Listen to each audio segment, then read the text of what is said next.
இந்த கட்டுக்கொடி இலைகளை பறித்து நல்லா அரைச்சி இந்த ஜூஸை மட்டும் எடுத்து வச்சிட்டோன்னா அகரகரு கடல் பாசி எதுவுமே இல்லாமல் அதுவே ஜெல்லியாக மாறிடுமா.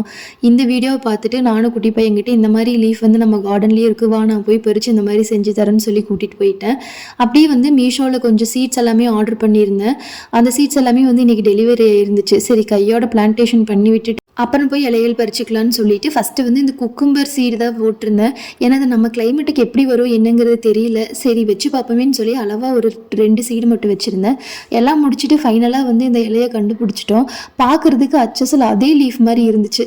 அதனால் அந்த செடியில் இருக்கிற ஒரு இலை கூட விடாமல் எல்லாத்தையும் உருகிட்டு வந்து நல்லா 2-3 டைம் வாஷ் பண்ணி கொஞ்சம் தண்ணி ஊற்றி நல்லா மிக்சியில் வந்து பேஸ்ட் மாதிரி அரைச்சிட்டு நல்லா ஃபில்ட்ரு பண்ணி வச்சுட்டேன். ½ அன் ஹவர் கழிச்சு பார்க்குற செட் ஆகலை, 1 ஹவர் கழிச்சு பார்த்தும் செட் ஆகலை. நான் பறிச்சது வேறு ஏதோ இலையாட்டம் இருக்குது. அடுத்த நாள் காலையில் வரைக்கும் அந்த தண்ணி அப்படியே தான் இருந்துச்சு. சரி அதுக்கு மேலே வச்சா நம்ம கொலகேஸில் உள்ளே போயிடணும் அப்படின்னு சொல்லிட்டு அப்படியே டிஸ்கட் பண்ணிட்டேன்.